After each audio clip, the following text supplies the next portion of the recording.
आज ना English tenses को फटाफट समझने की कोशिश करते हैं। प्लान ये है कि अगले कुछ ही मिनटों में इसके बेसिक्स को समझें। और हाँ, आखिर में एक टेस्ट भी है ताकि सब कुछ पक्का हो जाए। तो सवाल यही उठता है, क्या सच में 5 मिनट में टेंसेस सीखे जा सकते हैं?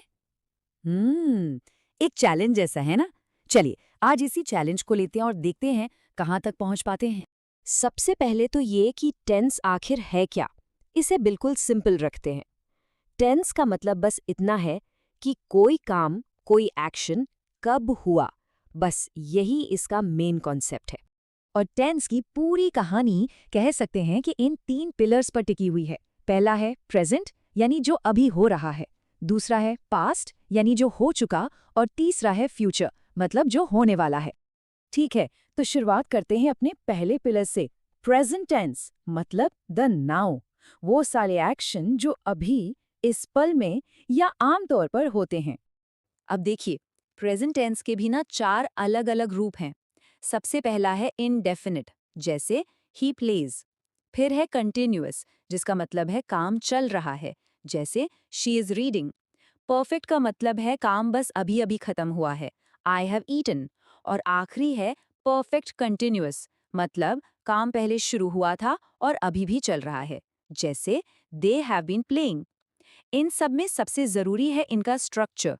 इस पर थोड़ा ध्यान देना होगा। ओके, प्रेजेंट टेंस हो गया। अब चलते हैं समय में थोड़ा पीछे, पास्ट टेंस की तरफ, यानी वो सारे काम जो पहले ही पूरे हो चुके हैं। यहाँ भी स्ट्रक्चर में थोड़ा बदलाव है। इंडेफिनिट में वर्ब की सेकेंड फॉर्म यानी V2 लगेगी, जैसे आई प्लेड। कंटिन्यूअस में इज एम आर की जगह वॉज वर आ जाता है, तो शी वॉज स्लीपिंग। और परफेक्ट में हैड के साथ वर्ब की थर्ड फॉर्म यानी V3 आती है, जैसे आई हैड फिनिश्ड। प्रेजेंट हो गया, पास्ट हो गया।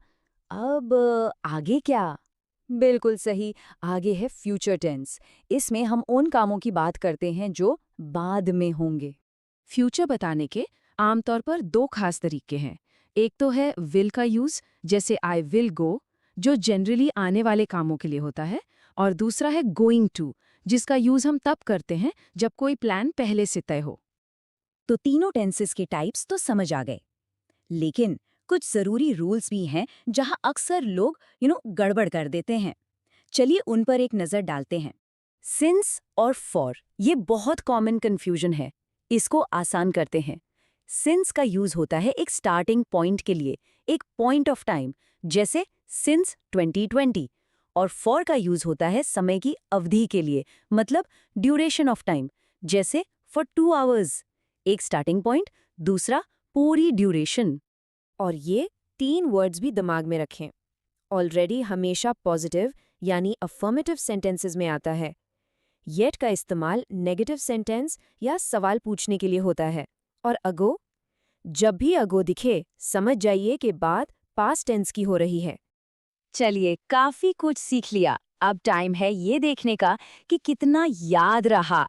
तो एक छोटे से टेस्ट के लिए तैयार हो जाइए। तो पहला सवाल, he dash to school daily. ध्यान दीजिए डेली शब्द पर, ये रोज की आदत बता रहे हैं ना, तो कौन सा टेंस होगा? और बिल्कुल सही जवाब है बी, गोज, क्योंकि ये प्रेजेंट इंडेफिनिट टेंस है। और जब सब्जेक्ट ही होता है तो वर्ब के साथ एस या ईएस लग जाता है। दूसरा सवाल, आई माई वर्क ऑलरेडी। यहाँ पर एक हिंट है, कीवर्ड है ऑलरेडी। याद है अभी हमने इसका रूल देखा था? करेक्ट आंसर है सी, हैव फिनिश्ड। हमने अभी बात की थी कि ऑलरेडी प्रेजेंट परफेक्ट टेंस में यूज होता है, जिसका स्ट्रक्चर है हैव प्लस वर्ब की थर्ड फॉर्म। सवाल नंबर 3, ही डैश येस्टरडे। इसमें तो सबसे बड़ा क्लू येस्टरडे ही है। साफ साफ पता चल रहा है कि काम कब हुआ। और इसका जवाब है सी, वेंट। येस्टरडे मतलब बीता हुआ कल, इसलिए पास्ट इंडेफिनिट टेंस आएगा। और गो की सेकंड फॉर्म वेंट होती है। चौथा सवाल, आई डैश गो टुमारो। यहाँ टुमारो शब्द से फ्यूचर का इशारा मिल रहा है। एकदम सही जवाब है ए, विल।